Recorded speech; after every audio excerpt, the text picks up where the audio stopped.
I felt like it was more like a Hereditary meets Jumanji.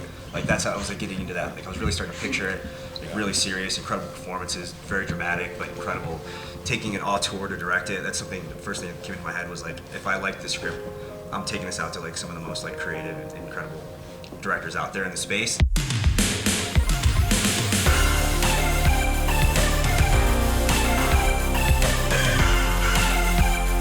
Good morning and welcome to The Pitch. Thank you guys so much for spending your morning with us. We have an incredible group of panelists that we'll get to in a moment, but just kind of want to set the ground rules a little bit. This is a workshop. This is a living, breathing hour and a half of ideas being exchanged, of advice given to the people who are pitching their projects from these panelists. We want this to kind of be informal and loose, and we'll get cozy over the next hour and a half. It's snowing outside, so thanks so much for spending your morning with us in here. You can sign up for the pitch on the wall over there. But if anybody also just has questions they want to shout out to these guys, feel free. My name is Ben Lyons. I'm a host and producer. I work at the intersection of sports, film, and culture. I've worked on a lot of sports documentaries in recent years. So if anybody has any questions in the sports space when it comes to storytelling, I'd love to try to lend some insights. But I'll have Stephanie kick things off to introduce herself and list some of the amazing and awesome things that she's done. And we'll just head on down the row, and then we'll get started. Oh, I don't think I could do a better job than you, Ben. Hi, I'm Stef Fink.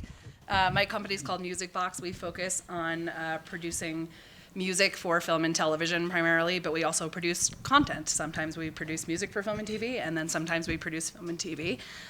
Through the music world, I came up and was able to produce my first film last year about Michael Jordan and the rise of sneaker culture. And I'll give you the kind of more beginner part of the, what it's like to pitch or, be new to that kind of thing. But I've also kind of worked on giant pictures for Universal and Fox and DreamWorks and animated TV series and all that kind of stuff too. So feel free to ask me anything.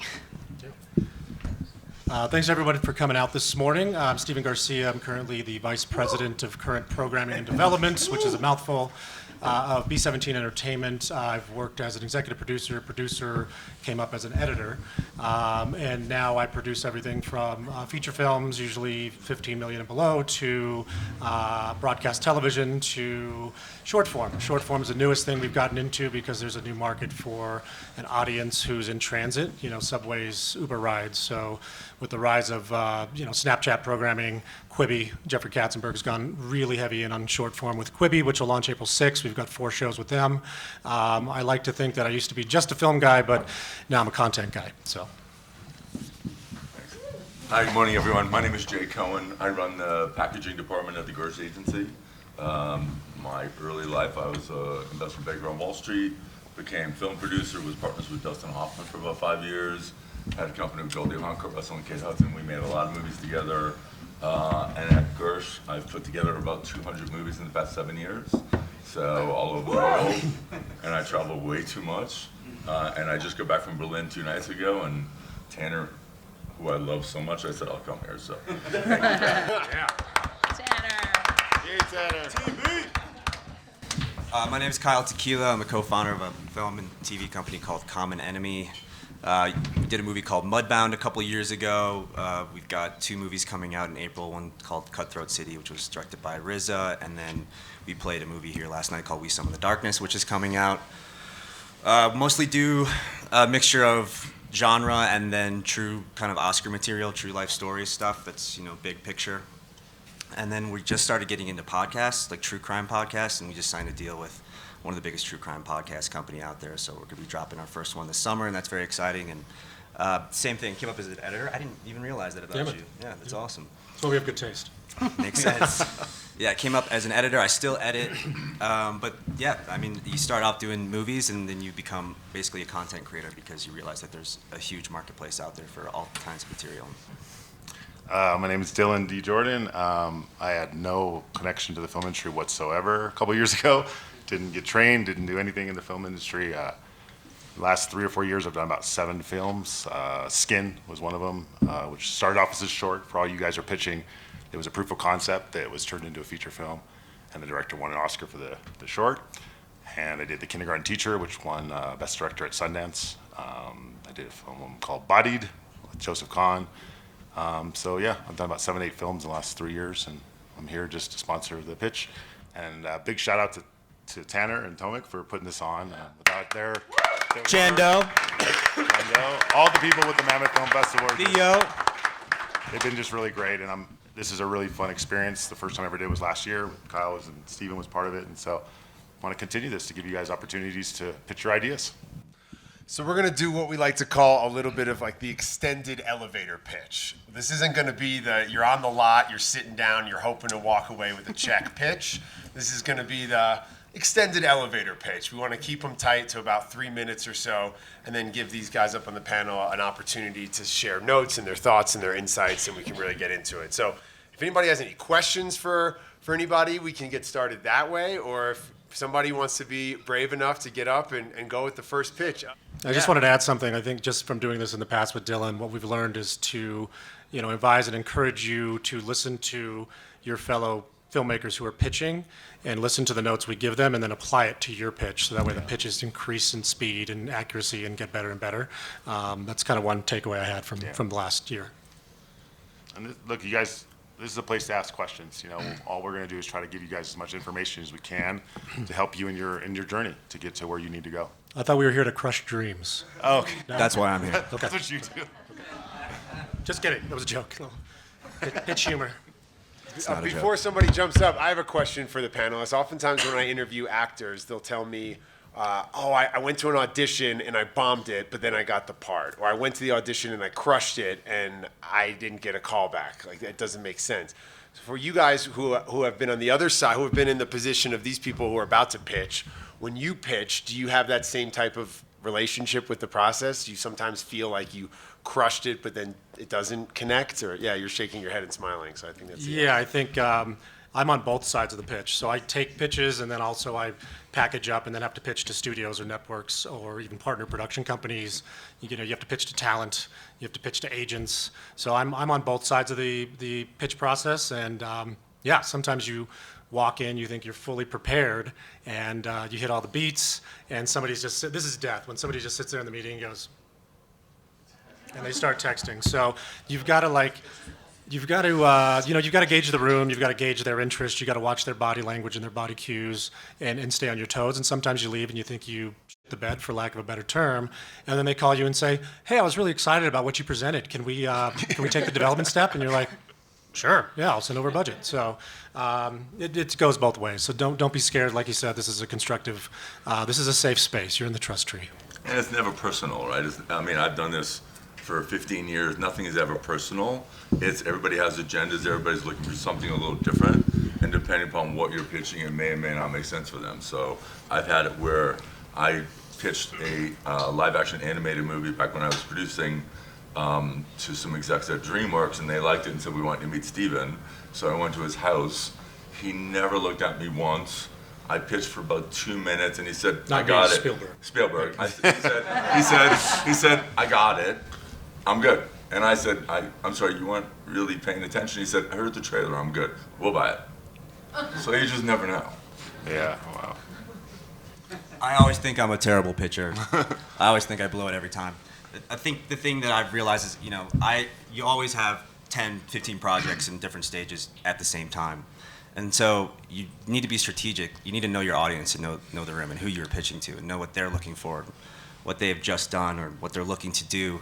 And then focus those projects that you think are strongest, for that audience. And then if you go in with enough confidence and you go in with enough pieces, not just an idea, but enough pieces already in place, showing them that you're working to do this and you don't just want, someone to take it from you and do all the work for you.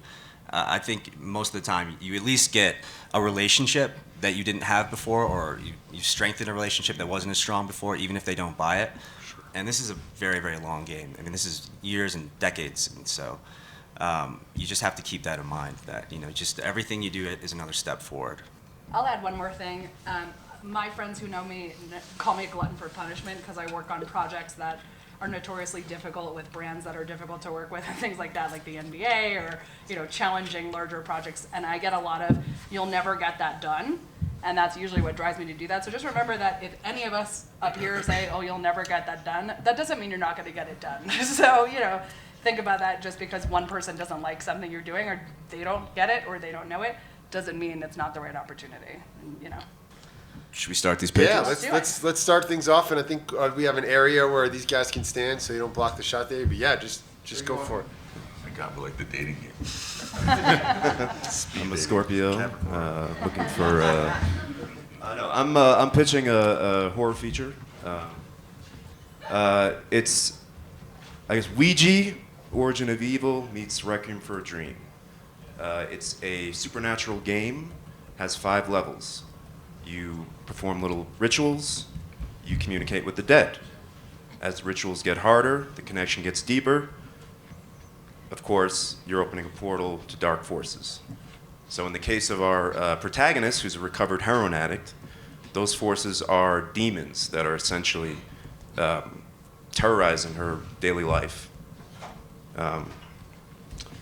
So our protagonist is Chloe. She's a mother, a single mother of 2. She discovers the game and she communicates with her dead son, who recently died in an accident 6 months ago. So this portal opens and these shadowy demons come out, and the only way she can block them, essentially, is by taking opiates. So she has to make a choice. Does she continue playing the game, communicating with the dead son, suppressing the guilt she feels over his accidental death, which she feels she is partly responsible for, because she was high basically the night that he died? Or does she quit the game, pick up the pieces, and start anew? So this is a story about modern America, dying New England town, fractured families, unfulfilling gig economy jobs, general loss of purpose, and then the seductive cure-all that is opiate addiction. Now, I come from New England, and it's hard to meet like a single person who hasn't lost a family member, a friend, somebody they know to the opioid crisis, including me, unfortunately. But at its core, this is a story about family, about a mother who wants to be a great mother, but she's stuck in the trauma of the past. It's about a daughter who blames her mother for the fracture of their family and the disappearance of her father to opioid addiction. And a younger son who's stuck between the two of them, who feels a profound sense of loss that he can't even articulate yet. So despite the serious conflicts and everything, this is meant to be a smart, fun horror thriller, kind of in the vein of like Get Out, Parasite, full of twists and turns and scares, and basically like modern themes that audiences can identify in the 2020s. Yeah, and that's it. Thank you.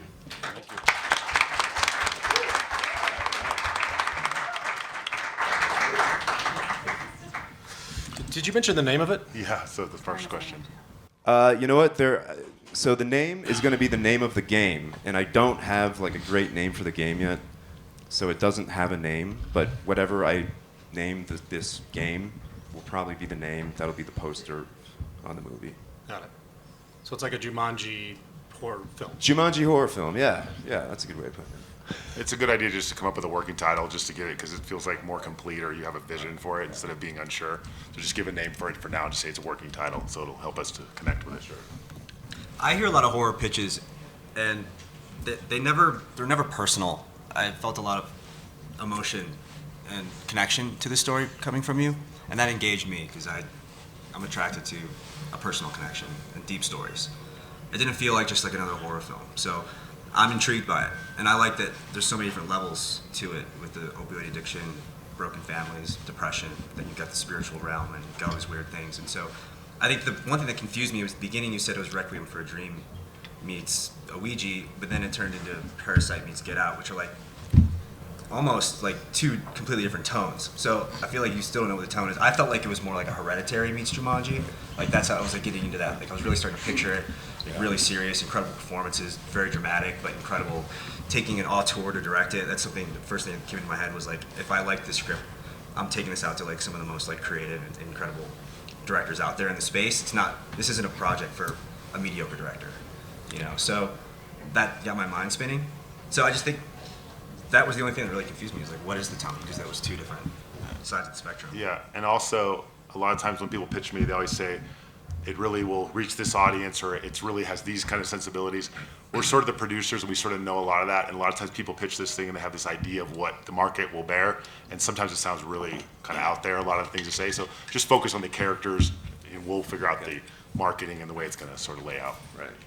And I agree with Kyle. I actually thought your first act I really liked. I liked the backstory of the mother. I liked what she went through, how she brought the evil spirits in, and all that kind of stuff. I did feel like you went into a couple of different genres as you kept going. I personally liked the more focused story of if you're going to use again, with a horror film, you can only have so many different themes going on, right? So if she lost someone because of an opioid epidemic, that should be the big theme. And then it's her not being able to let go to move forward in her life. But then kind of in the middle of the second act, to me, and third act, you went into a whole bunch of other themes. I'm not sure you need that many in a horror movie. But I'm with Kyle. I liked your opening. Yeah. It got me in as well. Yeah, I feel the same way on the opening. I think I would have liked to hear a little bit more about who's the villain. I like that you set the tone that it was supernatural, it wasn't slasher, but in these horror films, I like to know who I'm being chased by and what the stakes are and what they want. Do they want her soul? Do they want her child? Like, why is it scary for me? What's the audience play along? And I think you did a good job of setting that at the top with the game. So I was like, okay, as you get deeper in the game, shit gets more real. Right. But I'd like to know who's behind the game, what they want. Is it a malevolent entity who's just trying to get back into this realm? I usually like to know who the Joker is to the Batman. You stole what I was going to say. Stop looking at my notes. And then Don't you worry, too. we know I know. you. I'm like, okay, I'm happy. We know you'll find something to say anyway. It's okay. Thank you. I had never ever wanted to be in the horror genre ever, and a friend of mine at Hulu was like, which, by the way, women in the world, they're looking for more women producers, so they sometimes come to us now and say, what do you want to do? Which is a neat new thing. And he's like, oh, we're really looking for horror. And I was like, oh man, I'm so bad at the genre. You're the first horror movie that I've heard that I actually was interested because of what you had said earlier. It was very authentic. You actually had a personal story kind of connected to it. So I think whenever you could be, and I think this word is so overused these days, but as authentic as you can be to yourself and to knowing the story and the character, I think that's going to go a really long way. And the same thing that the guy said, you actually had me completely hooked, and you ended your story kind of like really succinctly, minus the fact that I didn't know who the villain is, but I assumed it was the game, and then you kind of trailed into a new kind of thing, because I don't think you trusted that you had told it. You told it. Yeah. Yeah. It's good. Yeah, the format device is somewhat familiar. Are you familiar with Witchboard? It's an old 80s horror film. I've heard of it. I'm not. There's I like haven't seen 4 it, of those though. damn things. So Yeah. it's like the format is cool and familiar, and I think Okay. horror fans will dig that format. But again, I'd like you to infuse that format with who's the bad guy, what's at stake, why am I so frightened of this thing who's chasing this person we care about, this mother. Right. There's a new TV show, I think it's called Light as a Feather, Stiff as a Board, something like that. It's based on that game where these kids get trapped into this game. It's similar to what you're trying to do with this story. You should check it out. I think it's on Netflix or Hulu. It's one of those, but it might give you a little insight into the game aspect of it, because it's that whole thing where they're like, if they don't get out of their game, then their friend dies. They have to like sacrifice someone else, sort of thing. So maybe to help you develop the storyline of what the game, if that's going to be your villain. Yeah, there. thank you. It's a good idea. Thank you. Good job, thank you. Thank you so much. Yeah. All right. Do we have somebody else who wants to pitch? Excellent. Go for it. And do you mind just standing a little to the side just so we can get the wide, right there? Yeah, so we can get the wide shot for the guy in the back. Awesome. Hi, my name's Ted. I'm a filmmaker, and this is a sci-fi and a western. It's a working title called The Sun Sets on Mars. It's kind of The Martian meets True Grit. Here's my logline. On post-apocalyptic Mars, in the first Martian colony, now cut off from Earth, a teen girl's father is kidnapped and she must venture out into the dangerous wild west of Mars to get him back from the scientist gang that took him. So this is, sorry, I'm a little nervous. Yeah, it's like, we have this world, Mars, where we have a colony, it's established, something happens on Earth, the colony's cut off, and we join it in this sort of Mad Max post-apocalyptic state where there's a tribalism going on. The different units that were sent out as scientists are now gangs, like botanists who worship plants. Like, people have really devolved into these weird groups. And so we have this kind of strict father who lives off on a homestead with his teen daughter that was born on Mars. She's not allowed to meet anyone. She's kept in isolation. The father doesn't want her to be a part of this crazy world. So, long story short, a villain from the father's past, Alistair, comes and kidnaps the father because he can fix the oxygen reclaimer in his town. So this is obviously devastating the daughter.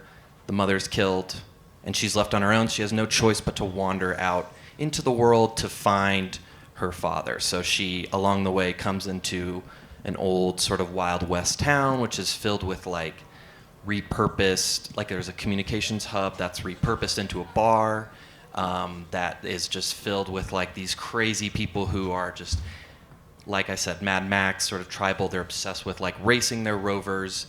And this is this girl, this spunky teen who's never met anyone, just kind of finding her way through that. And she meets a guy she shouldn't be meeting, a guy with a big beard named Viking, who is kind of a Rooster Cogburn, again, that True Grit tie-in. He's kind of this well-meaning but like drunk, kind of unstable guy. And through a series of events, he gets in a fight. They end up speeding off in a rover together. They crash, and now they're wandering through Mars.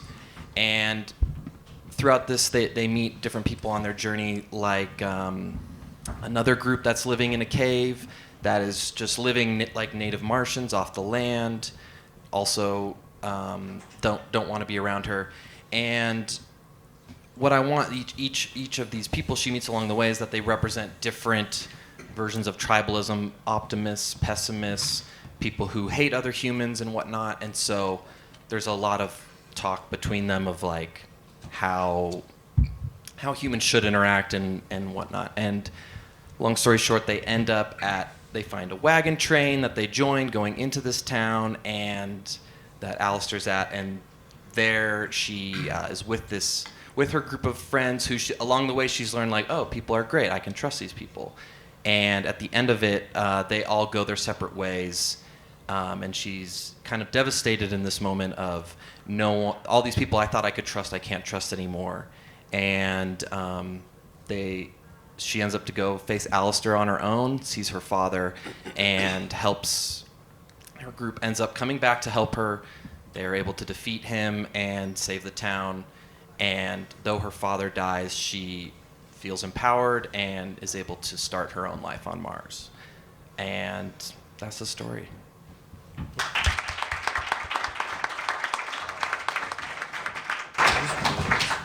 Honestly, you had so much stuff going on. It was really hard to keep track of all the elements that you had. And it just didn't really have a coherent sort of theme that I could recognize. I mean, you said long story short twice, but that was a very long pitch, and it just sort of went everywhere. And you say things like, obviously, it wasn't really obvious to me what was going on. So you just need to really strip this down to its core thesis and principles. And it just was sort of, I just lost you in the middle of it, just to be honest with you. I just couldn't keep track of all the different elements going in different directions. So a couple things. One, I said something earlier about like, okay, when you're gonna pitch a movie, who's the movie for? I couldn't tell you who would go see that movie. You pitched two genres that don't work together. Name me a sci-fi western outside of Westworld and HBO that's actually worked. Mandalorian. Which one? Mandalorian. Disney Plus. It's on TV. True. And it's Star Wars, so it's a brand. Name me one sci-fi western that's ever worked. You can't, because it has never worked. So you've picked a genre that is impossible.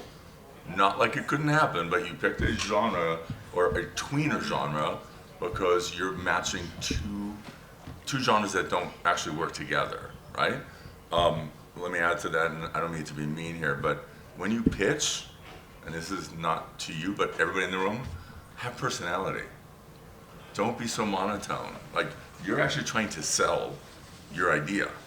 And if you've ever thought about like, why do people love Joel Osteen and all these big TV evangelical preachers or whatever? Because they have personality. Your job is to sell us. So have some personality. If it's an exciting scene, be exciting. If it's a dark scene, make sure we understand it. In your pitch, You were monotone the entire time. You never elevated your voice. You stayed in one level. At least for me, when I hear that, I'm like, so nothing's actually happening that matters, right? So it's just a hard one because I have no idea who would care about your idea.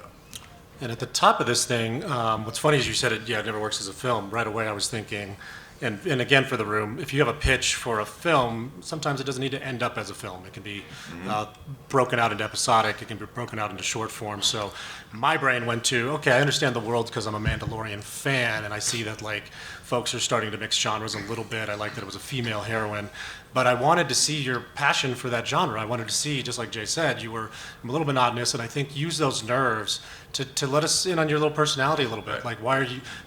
Network execs always ask, why is this story timely to tell, and why are you the person to tell it? So if you are the foremost authority on sci-fi, Western genres, and you love both, and now you're taking this opportunity to merge them, let me see that passion, so that way I go along for the ride. And then as you're telling that story, I think you can take pit stops, you can ask us questions, you can, have you guys ever seen this? So in that moment, I want to, throw it back to us a little bit, make it a little bit of more of an interactive session. But for me, right away, when I was hearing Western sci-fi, I thought that is an interesting logline to pose is 100, 200 years after our first Mars colonization, the colonizers lose touch with Earth. And what happened? What does human nature do in that scenario? Well, that's an interesting question. I don't know. Everything could go to shit. Okay, I want to know more. So I think you can set that up a little bit more to hook us and have a little bit more buy-in at the top. By the way, I also said this, I'm not sure what was sci-fi in your pitch. Other than that they lived on Mars, what was science fiction about it? There was no traditional sci-fi. So yours is almost more post-apocalyptic or otherworldly. Yeah. But again, when you label yourself, these are up to us to decide if you're actually right or not, in a weird way. And I didn't hear sci-fi at all. What would read as sci-fi to you? Like, what would you be looking for in it?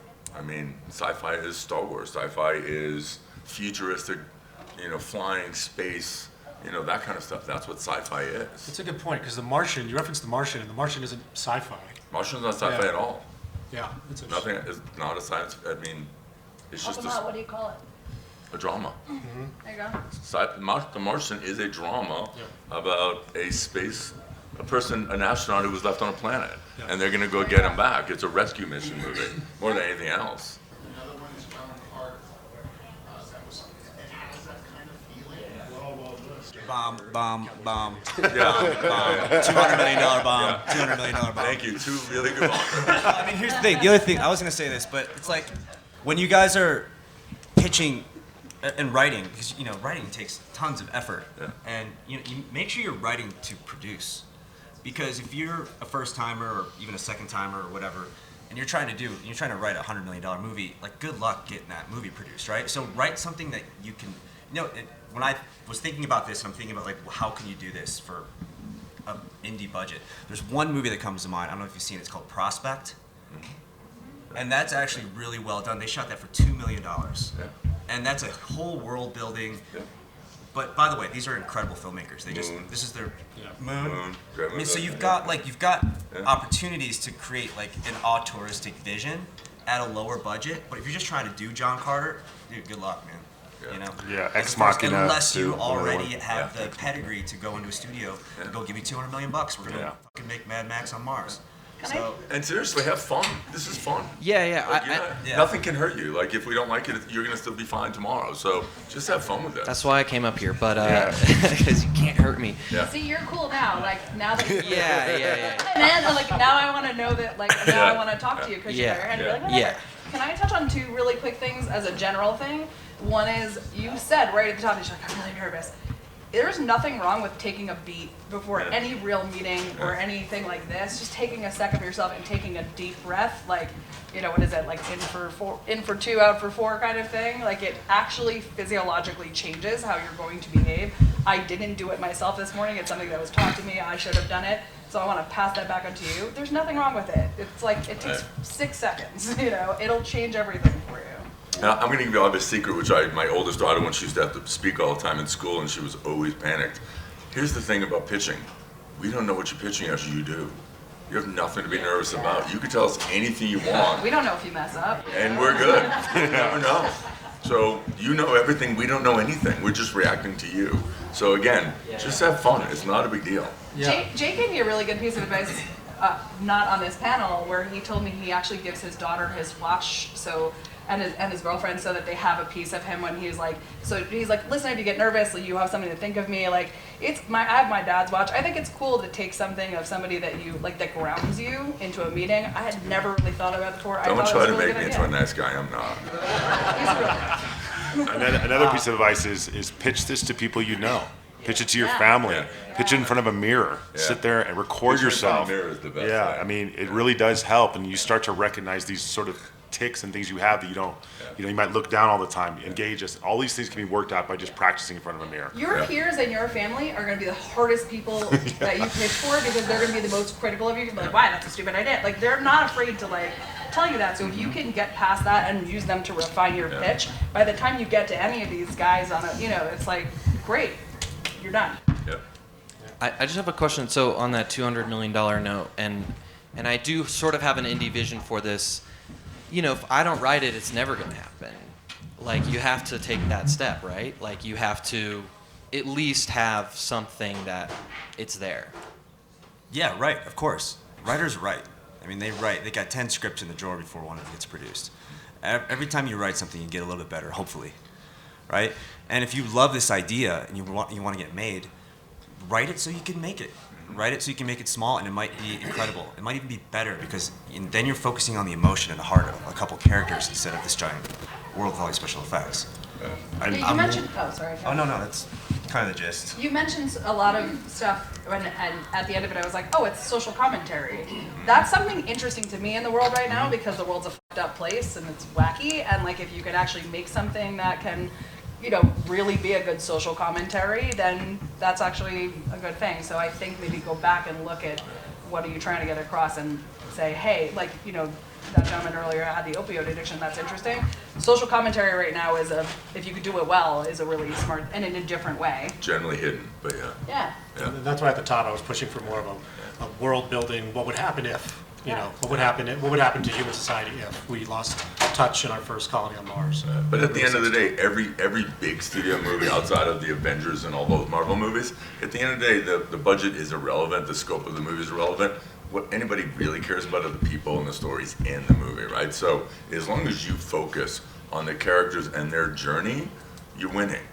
When you start losing us, when you're talking about this is what Mars, it's like, it doesn't almost matter. It's focus on your characters and everything else comes to follow. And again, I will say this, and I tell this to everybody, when you're pitching and when you're coming up with movie ideas or TV show ideas, there's so much content in the marketplace. So what makes yours separate? What gets you out of the clutter? Like Get Out was incredibly unique, right? It instantly, when you heard that, you went, that's something I've never seen. So while nobody's gonna recreate the wheel every day, you still have to break through a lot of clutter. And what is it about your idea that gets you through clutter that would make us want to buy a ticket? Yeah, that's good advice. Very good. All right. Thank you very much. We don't mean to be discouraging in any way, you guys. No. Keep writing. Again, it's Keep not writing. personal ever. Yeah. Hi. Hello, everyone. Hi. I'm Nell Tier. Hi. So I am pitching you guys an animated feature called Buford Flatso, and it takes place in Piney Forest, USA, and it follows our reluctant hero, Buford, who is a woodpecker with a flat beak. So you can see there's already an issue here. His best friend, Bob Katz, is a vegetarian bobcat, and the two of them are just very brilliant, and they sort of, walk these roads together. Piney Forest, USA is the home to the Early Bird Contest, which started in 1909 with a big fire, right? So the Live Oak is this place where everybody comes. But every year they do this annual Early Bird Contest where the birds all compete to get the worm. The worm is not killed. It's also a competition for the worm. That's just a different story. So Chuck Peck is the bad guy. He is the bully.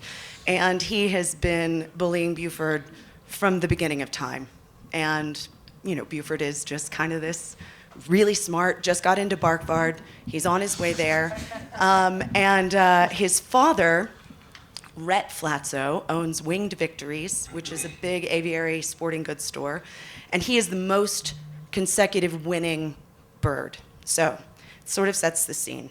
Rhett dies in the first act. He is training for his final competition, his final go, and Chuck has decided that he's going to compete against him because he's won a couple times. Rhett is killed by two cats who have been domesticated. They live on the outskirts of Piney Forest, so they're kind of a lurking danger. Buford stands up for the love of his life, Mona Mocking, at the Live Oak. She's singing one night, and Chuck gets a little bit too friendly, too handsy. So he steps up and he says, well, I'm going to compete against you. I'm going to beat you. And so then we go into the second act where Buford, who cannot peck a tiny hole in a tree, has never flown competitively before, is now studying everything, trying to figure out how he's going to win this. And we sort of go through this world and this work with him. And in the end, he and Mona end up rescuing Chuck because those two domesticated cats get involved at this dead tree at the end. But he does win, and Chuck sort of, with all his broken bones, comes to a realization about himself and about the world. So that's the pitch. It's a true story, right? It's a true story, yes. Actually happened to me when I was a child. Can I take this one? You go. Thank you for that. That was an amazing pitch, and thank you for that, especially because I know nothing about sci-fi, and you guys are going to be shocked. I've never seen the Avengers. I've never seen But it I either. work a ton in animation. My team does the music for the Chipmunks, those little characters. Love them. We do a ton for DreamWorks and stuff like that, and we're constantly in development for DreamWorks and in from the early stages of those things. And one of the hardest things that we had to learn was all these things that you have to nail for animation, and you've nailed a lot of it, including, you know, your character work, like the guy said, whether it's animated or not, you've nailed all of that, but you also have the music in there, which is huge in animation. Everybody wants music in animation. I'm not just saying that because of us. Like, it's a big thing for them, especially for the larger companies, because they want soundtracks and things like that. But you also came up here super confident, super prepared, smiling. Like, you guys can't see her, but she's got this huge grin on her face, a lot of energy. You know, you look really relaxed. You took all of the notes from earlier. It seems like you really applied them, but you also know your story really well. I do. We should chat after this. You know? Okay, I would love to, yeah. Thank you. Yeah, my kid would love that. The only one last thing I want to point out to you that I've learned recently about animation, working with DreamWorks, is think about who your audience is in terms of age group and things like that. Like, you mentioned something in your pitch about the bird getting handsy or like something like that and stuff. You can do things like that, but think about, is this for little kids or big kids? There is like a different genre. You don't have to know the answer right now, but Totally. I've tried to build some nuance in those moments where we would pick that up, but to them you would just see a bully sort of standing over her, you know? And I think this is something, and you guys tell me if you disagree, I've learned recently, and someone sort of mentioned it, content is shifting so dramatically that I forgot that you were pitching a film, and I actually love this as like a TV series, and they're looking for stuff like this. So I would say, you know, I have an idea for a film. It could also be, you know, I'm open to other content. I like to hear that these days because, you know, I think it's important to know. Like, the first thing I ask other filmmakers, like somebody that was at the festival this week, Tanner was on the call with me, the first phone call I said was, are you open to doing this in a different way? Because it was one genre, and like I brought it to a production company that wanted to take it on, and they were like, do you think that they would, we don't want to make it as this, but we'd make it as this. Totally. So that's the first thing I kind of want to know. There's so many places in Piney Forest that I don't have time to tell you all about in the pitch, but there's the pond, there's crawfish, there's Dr. R.B. Cotton working on the bird flu. You nailed it, and that's a really good point. When you do a good job like that, I saw it, I saw the merchandising, I saw the music, I saw the, I'm like, Good. Dollar signs. Cha-ching. Yes, And I think for the room, what you can notice is that she did a good job of leaving the breadcrumbs for us to follow. That was really good. She took her time. She left room for when we laughed. She gave us a moment to laugh. You weren't rushing. I think at the end, what I would have liked is just a little wrap-up line just to say, so the story is timely because it focuses on bullying, blah, blah, blah, and our character is better for the thing. So that way we know what the kids are learning, so it's a little bit of a morality tale. But, you know, small note, I thought you did a fantastic job. That's a good point. They love they call it the takeaway. Yeah. They want to know what the learning the teachable moment is. Yeah, I think the teachable moment, if I can just interject, would be that our things that are different, the things that we see as differences, are often the things that will help us succeed in the most amazing ways. You can wrap it up So. like that. You can also start with that because a lot of animation is the first thing they want to know. Yeah. It's like, what is the takeaway for, your project? Totally. Thank you so much. Yeah, that was terrific. Yeah, that's how we're doing this. Hi, everybody. My name is Zeus. That's a nickname I picked up in high school, partly because I'm half Greek. So thank you for this opportunity. Thank you. Hi, Zeus. Thanks, Zeus. Thank you for coming out. Covered. All right. I want you all to imagine a world with the moral complexity of Black Mirror, the minimalist intensity of Moon, and the pure romantic yearning of eternal sunshine of the spotless mind. Set in a world of shotguns and pickup trucks, open fields, and small town fears. Juniper is a science fiction drama about Adam and his unshakable love for his wife Jenny, who has been in a coma for the last year. And he has to make a terrible decision. Is he going to pull the plug? Back on his dilapidated farm, Frank, Jenny's father, a man of deep conviction and pride, comes to Adam and says, "You gotta let it go. You gotta let this farm go, and you gotta let Jenny go." So what does he do?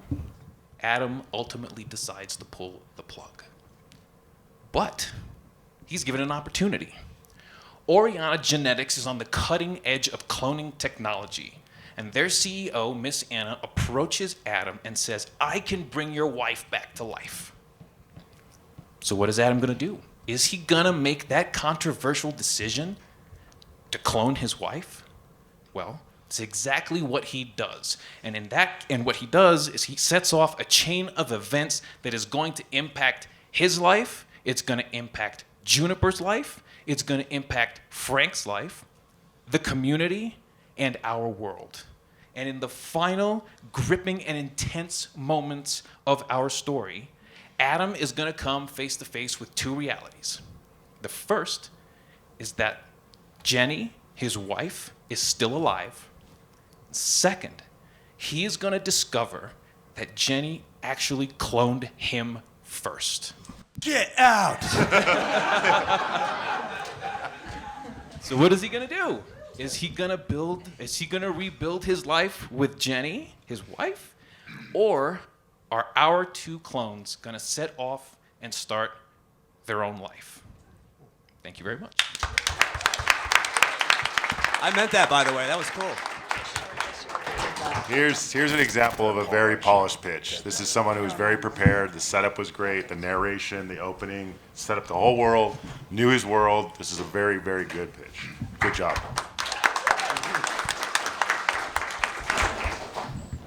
What'd you think, Jay? So I would like the ending, just to be honest. Like, I want to know what the ending translates, but I liked it. It was a good pitch. Yeah. It was unique and smart. And I like that it's a very small world, which is what I talk about. It's like small world, character, and where does it go? And I think you did a good job of setting the tone for familiar tropes. It's a love story, you know? It's a love story set in the backdrop of. So I think that was strong. Yeah, the back end. The thing at the back, the turn was cool. The turn was really cool. I don't know. I don't know if we left anything lacking for me, except maybe what the character learns throughout, or you know, what's the cliffhanger of a question for the audience that you can tease us with a little bit. But really, really good job. I would like to know the cause and effect a little bit more, not too deeply, but just how does it affect, this thing, like, but a simple thing. It's like, once you go back in time, everything else gets forward because of this, like simple explanation of like how that happened. But with a pitch, I would say this, by him not telling you that makes you want to read it. Yeah. Sure. So I like that you left that part out personally, because it made me have to think about what it's going to be. So then I'm going to think about it before I read it. Yeah. Question for the producers up here. It seems like some of these ideas that are coming from the science fiction realm or from that type of genre are not rooted in any original IP. They're just, or a book or a graphic novel, and that can be a challenge. And to your point earlier of creating something that can actually get made, would you advise screenwriters to try to think about those other assets to build momentum towards getting their script made? Because creating and selling a piece of science fiction out of thin air that's not rooted to a larger franchise or story can be really challenging. I mean, I had that thought with the last pitch, the animated pitch, and I actually was going to ask you after this. As soon as she said animation, I was thinking, what if she could launch this as a children's book series first?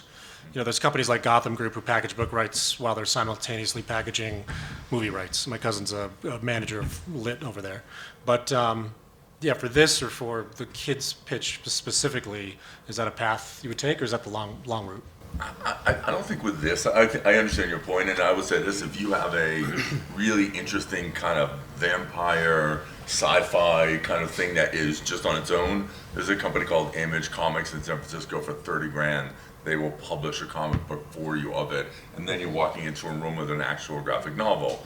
But if you think about Ex Machina, it was just IP. It was like that was created. So again, from my perspective, and maybe you get different, if you have a really good story with good characters and it's in that sci-fi space, it's fine. Yeah. Everything doesn't have to be pre-branded. Oh, great. Oh, good. Perfect. I think that would have been cool to put in the pitch, actually. Yeah. It's like it's an existing children's property. We're all over the world, or we're in these stores, et Do cetera. you own it? I own it. Okay. I published a couple books before. I didn't publish this one, but I have it done. Cool. Cool. That's great. It's your book. Yes. Oh, okay. Awesome. Yeah, that's great. That's great. Thank you very much. That was tremendous. Yeah, let's keep them going, guys. Yeah, get in there. Go for it. Okay. Hi, everyone. My name is Ryan. We can pitch with two people, right? We're cool with that? Yeah. Okay. And I'll pass it off to Danielle. Hello, I'm Danielle. Thank you guys. I've been learning so much, and that was an amazing pitch. And speaking of sci-fi, do we got one for y'all? Okay, so personally, I'm 26, and I'm always, growing up with technology. Technology is everywhere. I'm on Instagram, Facebook, all that stuff, and I feel like a lot of the time when I'm feeling sad or something, I'll pull out my phone and I'll look through Instagram and try and make myself feel a little bit better. And we developed this idea called Happiness. It's about a girl who's seeking to find happiness and get in control of her emotions, and she gets a technological device that lets her control when and how she feels emotion at any point. So I'll pass it over. All right, I'll step in. So our main story follows Cassie, and Cassie has incredibly thin skin. She works as a nurse in a hospital, and she's very, very good at connecting with the different patients there. But she's not very good at navigating the politics, and she's one insult away from a mental breakdown. She goes back to her high school reunion, and she thinks that her whole life is together, but this high school reunion leads to everyone making fun of her from this humiliating incident in front of the whole school, and everyone brings it up, so it's as if nothing has changed, leads to a full mental breakdown, and she goes back to the hospital, and this doctor at the hospital she has a relationship with sees her as this perfect opportunity to test out this new product that he has. In order for this product to go to the market, he has to have an example. He wants to show the FDA an example of someone that's used this product. This product is called Appy. It's this earpiece that goes behind the ear and a tablet, and the tablet lets you, at the touch of a button, press an emotion that you want to feel. So if you want to feel confident, you press that, and you're like, well, hello, everybody. If you want to be funny, you press the button, and you feel funny. So Cassie starts to use this app to really build the perfect version of her life. She uses it to get the guy that she's always wanted to hit on. She uses it to rise up in the politics of her hospital, and she also uses it to confront her father and brother, who have constantly been cold to her since their mother passed away. And so as Cassie's building up this house of cards of different things, we know that she's inevitably going to crash down and burn. Her friend that's a journalist kind of starts to go into and find more things about this Appy thing. This doctor has tested on people in the past that it's actually led to death. So this journalist is trying to out everybody. Cassie doesn't want it to go out because her perfect life will fall apart. And ultimately, Cassie has to learn that all these external things that she's been looking to have only been putting a little Band-Aid over something. She really has to look internally to deal with her internal emotions and really love herself in order to truly get what she's always wanted, which is peace and happiness. That's her pitch. Is it a comedy? What kind of? Yeah, sorry, that was my job to say, and I didn't say it. It's like a lighter version of Black Mirror. So imagine Black Mirror and her, but with just a little bit more comedy. So sci-fi comedy is kind of the genre. So it's still more kind of straight drama with a little comedy, or is Yeah. it like we're going for comedy here? Dark We're going comedy? for goofy. Yeah, dark comedy. Like it's gonna be very funny seeing her with the app and using it with the guy that she's dating that she stalked on social media, because she knows exactly what he wants at any given moment. But ultimately, it's driven by the character and the dramatic aspects of the movie. So there's comedy in it, but it's more dramatic facing. Does that make sense? Yeah, sure. And one thing I'll add about the doctor is his brother died of suicide at a very young age. And so he thinks that with technology, we can solve anything. So that's just a little tidbit that I didn't mention. Tone-wise, comparing it to other films, what do you see? I like Taika Waititi a lot, and so something like Hunt for the Wilder People is it a drama? Is it comedy? It has heart. I say comedy with heart, but I love just his kind of. It's fun to watch. There's a lot of funny moments, but I wouldn't necessarily make it a full comedy. It's not What We Do in the Shadows. It's more Hunt for the Wilder People or even Jojo Rabbit. It does have a little social commentary on it, though. What's the movie where the guy took the pill and then he was like, at the peak of his- Limitless. I didn't get. I like it as a comedy. When you were describing it, I was like thinking about Limitless the entire time. So I was like, wow, this is cool. It's like a, like Limitless sort of thing. So I think maybe, I don't know if you guys agree or disagree, but like for me, I just kept on seeing Limitless and then thinking about like more Black Mirror kind of things and things like that. So I think if you want, I like the idea of taking it in that direction. If you want to pull it more comedy, maybe. Like when you said comedy after, I was thinking about Isn't It Romantic and like things like that, and I was like, oh right, okay, that makes sense to me, but it didn't come across in the pitch. But your tone and your energy and the generalness of it all. And someone actually pitched this to me that was not you guys this week in the festival. I was like, I want to watch that. I did. I was like, wow, that sounds cool. But it was pitched to me as like not a comedy. Maybe that's the other thing. Like someone did a log line for me. The same idea? No. For this, somebody said somebody from the festival told me about you guys. Oh. Yeah, sorry. I just thought you guys almost had a heart attack. No. Somebody told me about you guys in advance. No ideas original. Yeah. Thank you very much. Yeah, that was great. Appreciate it. Next one up. And again, we want to give everybody ample time, so we're going to power through these things, hopefully. So, yeah. Yeah, hey, my name is Ludwig. I'm a film director from Sweden. I directed the Tony Hawk documentary that's having its world premiere in a couple hours, and I thought And I'm actually gonna pitch another sci-fi project, so coincidentally. Sorry, continue. Go ahead. Don't worry about it. All right, so this project is called Dream Reader. It's meant to be a TV show. I'm gonna shoot a short film that will work as a pilot later this year. It's a sci-fi horror film, or a sci-fi horror TV show. So I'm gonna tell you about the main concept. Essentially, it takes place in a very near future where a machine has recently been launched to the public that allows people to record their own dreams and share them with others. And it becomes a huge success. And as a result, multiple social media platforms are launched using this device as their basis, sort of like TikTok and stuff like that. And one of the biggest platforms is Dreamster. Now, this is a streaming platform where a lot of celebrities share their dreams to the world, allowing their diehard fans to really obsess with them. And so in the very first episode and in short film, we follow this character, Sarah Jaden. She's an actress way past her fame. She starred in a very big film many years ago, and she's trying to reclaim her fame somehow. And she's asked to participate in this Dreamster thing and record her own dream. And her dream ends up sparking large controversy because it features very disturbing images. And this quickly results in a situation which involves life and death. So Dream Reader is essentially a social commentary that is a reflection of our modern society where we are allowed to obsess with one another because there's so much information available to us. And now dreams are kind of our sort of last outlet of total privacy because we cannot share our dreams with anyone. But what would happen if that was taken away from us? And lastly, how would you judge someone if you know what they were dreaming about? Thank you.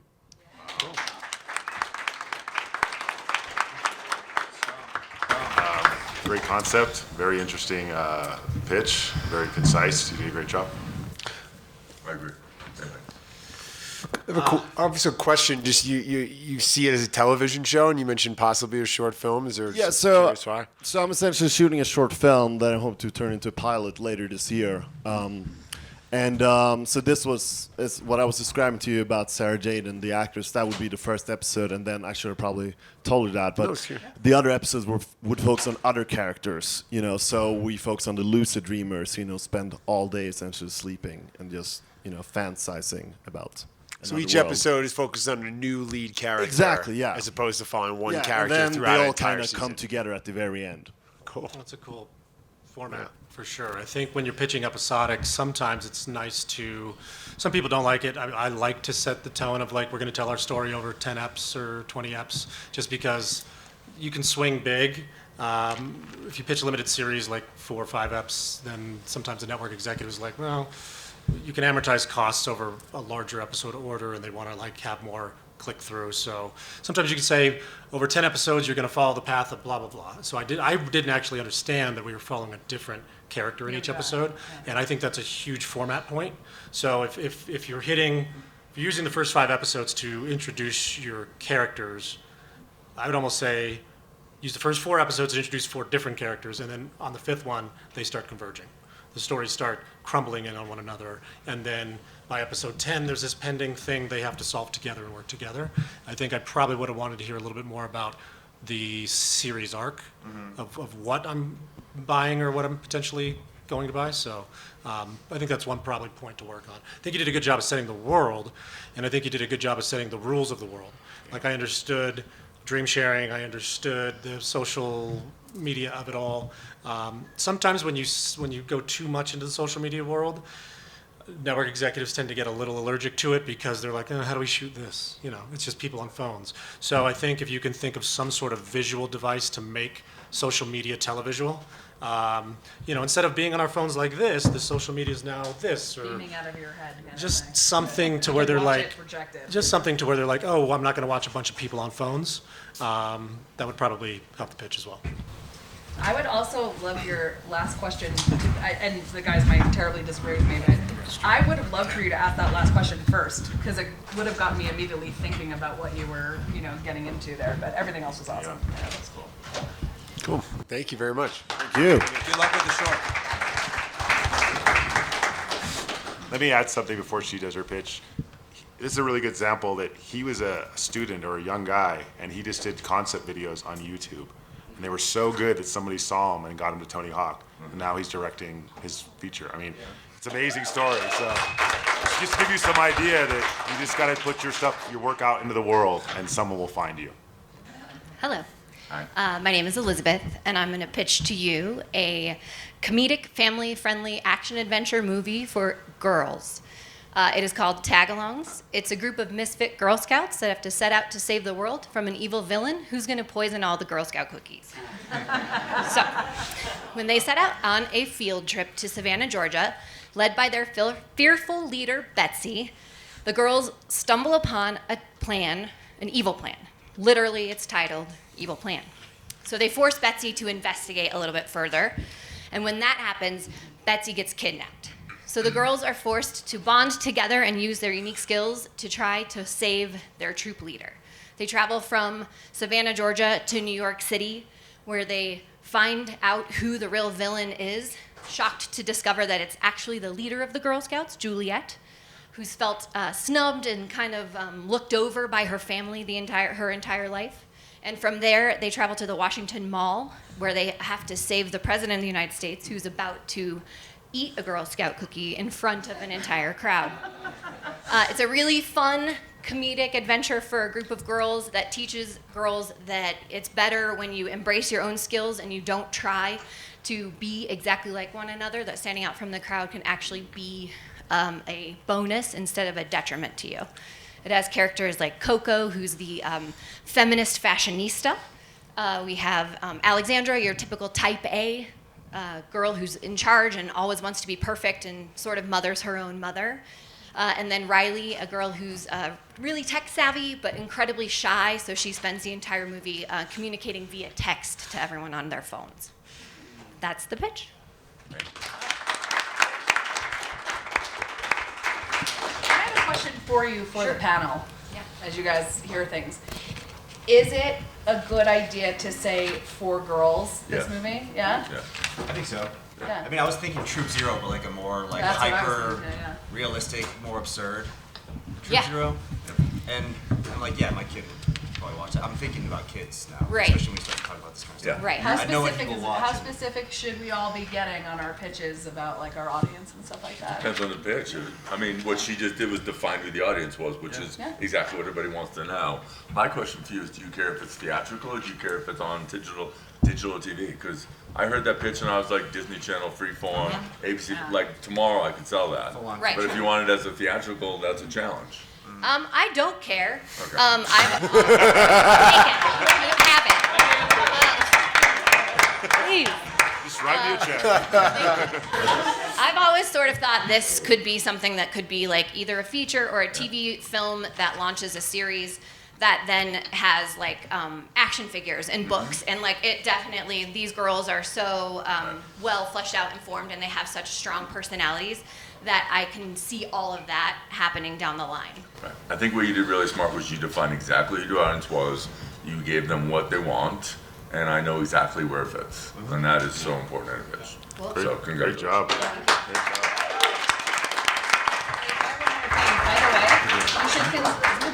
You should consider a brand too, because a brand like Mattel is looking for content like that now. So consider not the traditional, like Disney's and things like that.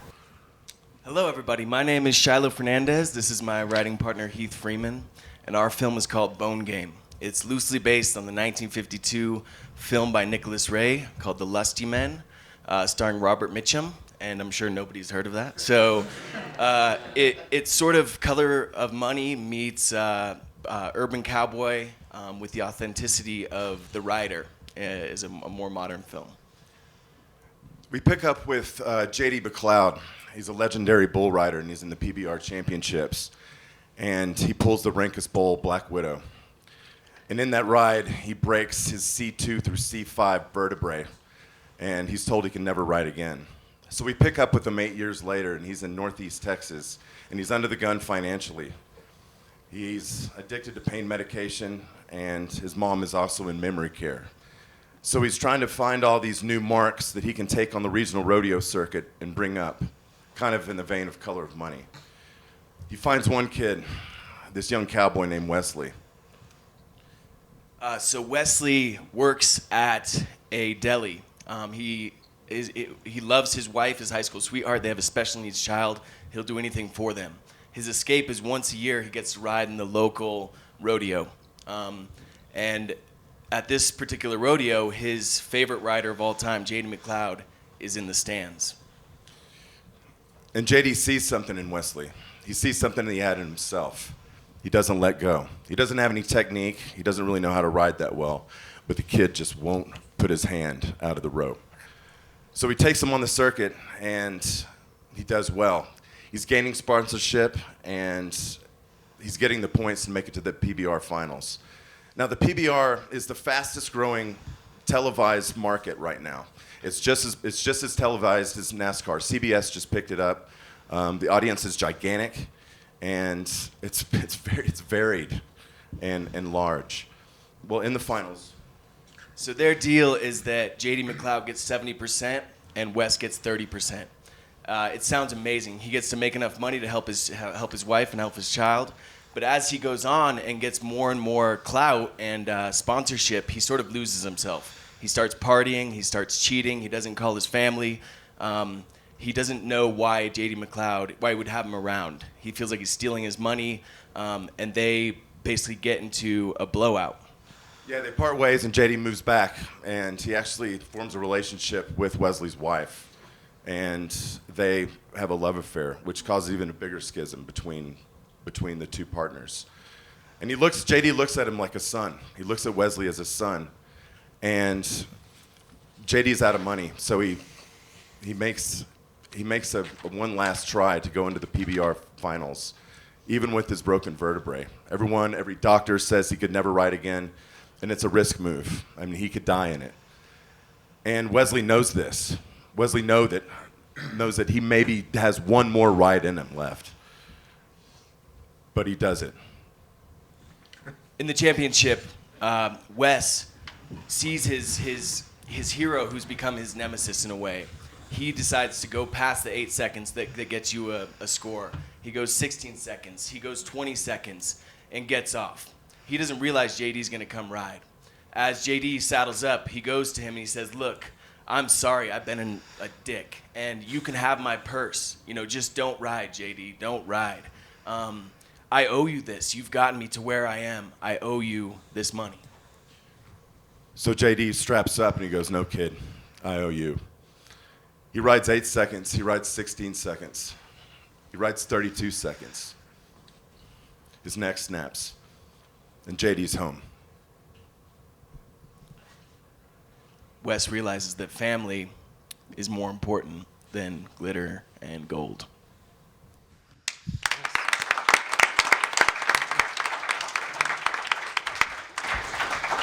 Did you guys say what year this was set in? Is this present day? Present day. Present day. Go ahead. No, you go ahead. I think the biggest thing for me is, you know, when you're pitching, you have to adjust to your room and adjust to what your audience is. And, you know, I think Ben had just said early, I'm not picking on you, I just think this is a valuable piece of advice. A lot of times you'll go to meetings and you'll sit around, and I've seen really famous A-list celebrities at like Hulu and Netflix like sitting in the lobby with everybody else, kind of just hanging out waiting for this person that was supposed to be there 45 minutes ago and not. Sometimes you get a very short amount of time to pitch these people. You have to be able to adjust your pitch to be, we're going to say this over and over, short, concise, succinct, you know, really on the money. And Ben had just said it to you, and you guys kind of went through the long pitch. So I just want to reiterate that to everybody today. I feel like that could have been like, this is a movie about a bull rider. I thought the information about CBS was actually interesting to me, like picking up. It's a hot marker right now. You might not know that, but here's why we're thinking about this. You know, it's a bull rider. This is the conflict. You know, whatever. Like, be able to really condense.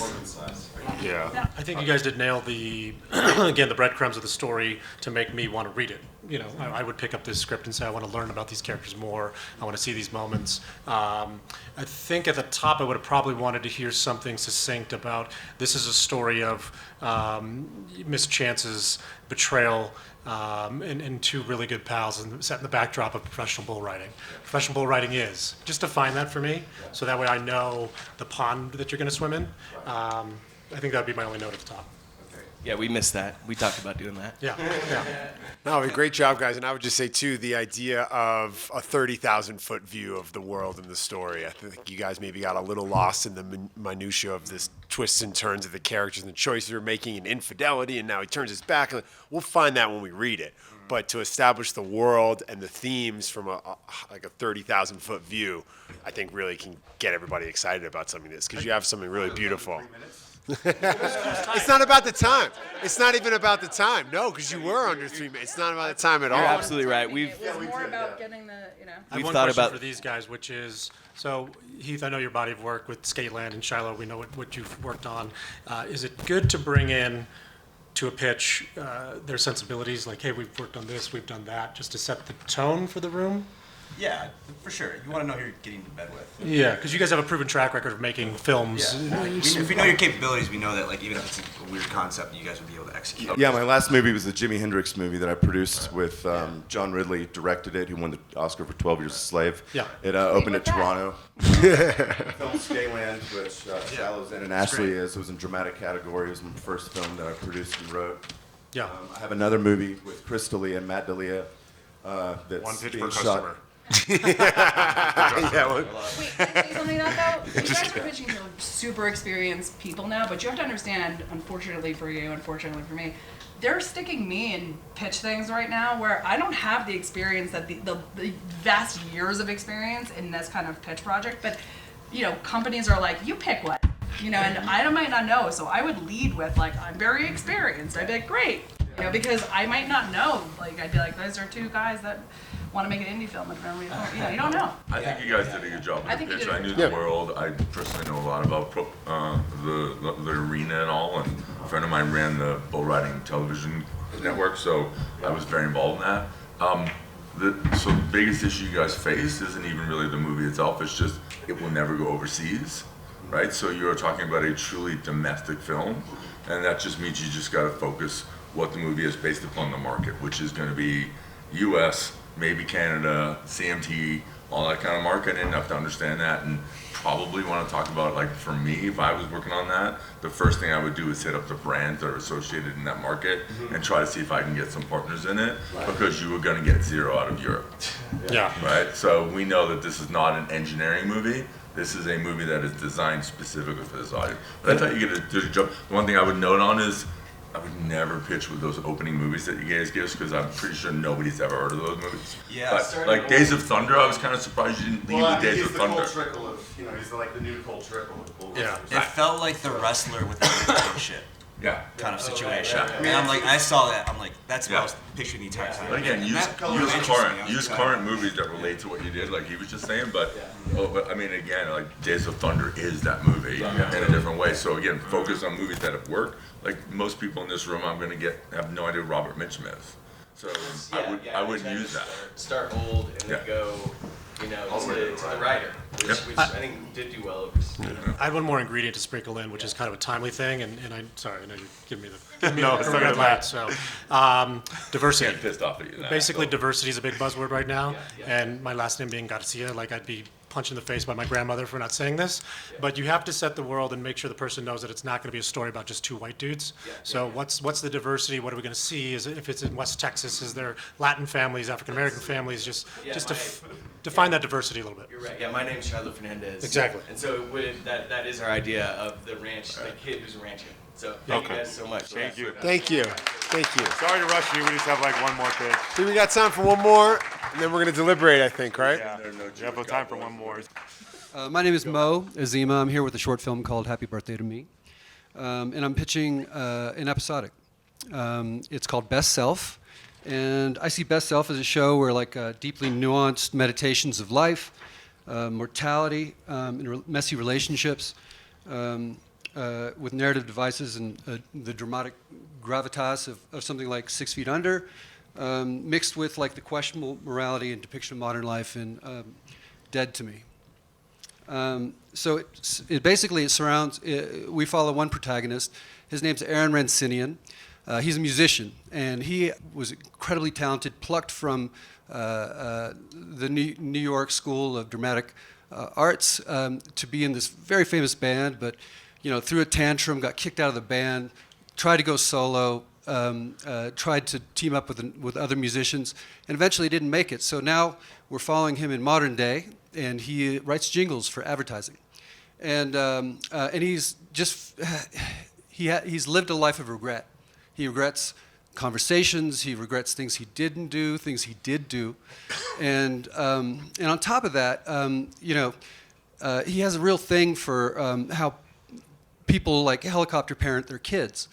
And it's not until one day that he's having a conversation with his producer and a client at lunch, and the client's going on and on about all his kids, and he asks him, "Don't you have kids?" And he says to him as a joke, "I'm not going to have kids. I'm going to clone myself." And they think it's funny, but for him, it's a light bulb goes up above his head. He's like, "Well, I could actually clone myself and raise myself to be the person that I wish that I could have been." And so it's a little bit absurd, but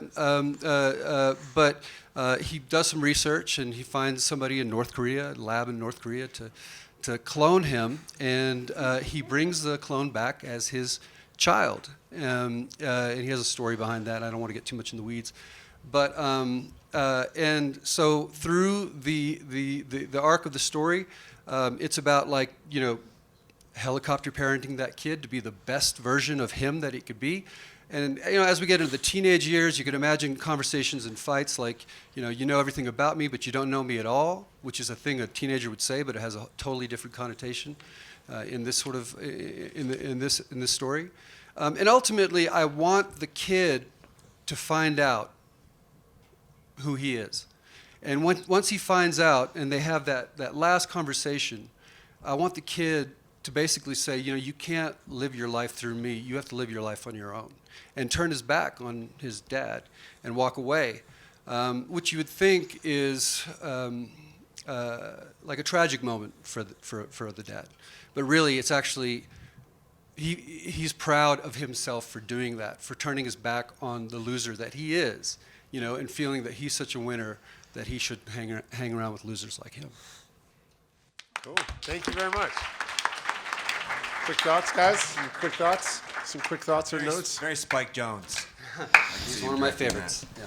That's unique. I like the fact the guy raising the shot. That's unique. I think it's cool. Thank you. I think you did a good job for your first pitch, man. Thanks, You man. did a really good Yeah, job. good job, Super Mo. nervous. And I'm going to go back to just a wrap-up line. So this is a story about self-reflection and blah, blah, blah. Just summarize it in one concise, consumable sentence that I can say, oh, got it. Okay. I forget, did you say where this takes place? I have it set in New York because I live in New York and I know New Yeah, York. sometimes the setting can become kind of a character to add to the feel of the world you're building and creating. And I'm from New York too, so I would have responded to that and get like, oh, I get that New York sensibility. And if that becomes part of the world and the story, that can be something to lean into. All right, So. great. Thanks, guys. Yeah. Thank you. Thank you. Thanks, Mo. We're going to go deliberate. Give us like 10 minutes to Come pick pitch the us at three. the bar tonight. Like, I actually We'll be back in might 10 actually minutes make to the decide movie. The three finalists for the pitch. Cool. So we are going to announce the three finalists.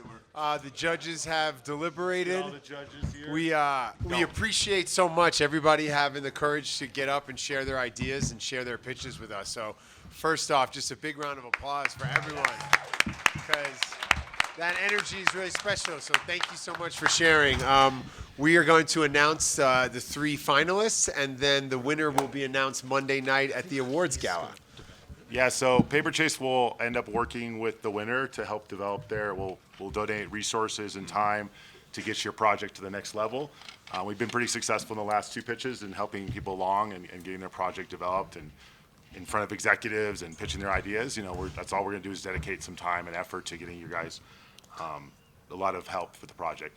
Again, I echo what he said. It takes a lot of courage to come up here and put yourself out there.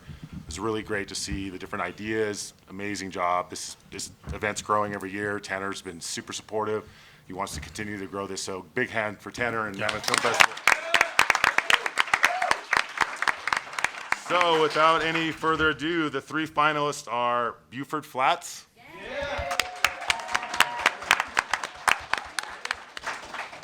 And the second one is the Girl Scouts. I didn't know the title. I lost. Tagalongs. Girl Scout Tagalongs.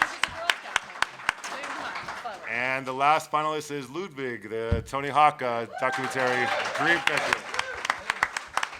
There you are. So great hand of applause. You guys, sorry for everybody else that didn't quite make it. There was quite a few that we were deliberating on. So just keep working on your pitches. We'll be here next year, and you guys can come out and pitch some new ideas. And there's Tanner right there. Thank you so much for the work that you've done with this. Guys, thank you. This is so amazing. Give it up for these guys.